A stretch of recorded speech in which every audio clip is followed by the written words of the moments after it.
ஹரே கிருஷ்ணா. ஓம் நமோ பகவத்தே வாசுதேவாய.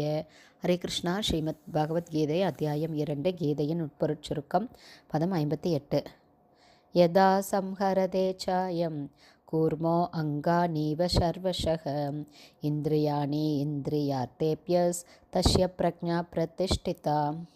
ஆமை தன்னுடைய அங்கங்களை கூட்டிற்குள் இழுத்துக்கொள்வதைப் போல எவனொருவன் தன் புலன்களை புலன்-நுகர்ச்சி பொருட்களிலிருந்து விலக்கிக் கொள்கிறானோ அவன் பக்குவ உணர்வில் நிலை பெற்றவன் ஆவான். Purport by Srila Prabhupad. ஜெய் ஸ்ரீல பிரபாத். இங்கே பகவான் என்ன சொல்கிறார் அப்படின்னா, ஒரு யோகி அல்லது பக்தன் தன்னுணர்வு பெற்ற ஆத்மா எப்படி தன்னுடைய புலன்களை கட்டுப்படுத்த முடியும் அப்படிங்கிறத இங்கே சொல்கிறாங்க. தன்னுணர்வு பெற்ற யோகி இந்த புலன்களை கட்டுப்படுத்துவான். எப்படி அப்படின்னா, ஒரு பாம்பாட்டியைப் போல இந்த தான் தோன்றித்தனமாக நினைக்கக்கூடிய நம்மளுடைய புலன்களை பாம்பாட்டி மாதிரி கட்டுப்படுத்தக்கூடிய பலமுடையவனாக இருப்பான். ஏன்னா அவனுடைய புலன்கள் சுதந்திரமாக இயங்க அந்த பக்தன் அனுமதி கொடுக்க மாட்டான். செய்யக்கூடிய செயல்கள், செய்யக்கூடாத செயல்கள் அப்படின்னு பல விதிகள் சாஸ்திரங்களில் கொடுக்கப்பட்டிருக்குது. இந்த விதிமுறைகளை பின்பற்றி புலன் இன்பத்திலிருந்து தன்னை விலக்கி கொள்ள முடியலை அப்படின்னா கிருஷ்ண உணர்வில் நிலை பெற்று இருப்பது அப்படிங்கிறது சாத்தியமே இல்லை. மேலும் இங்கே கொடுக்கக்கூடிய ஆமையின் உதாரணம் மிகச்சிறந்தது.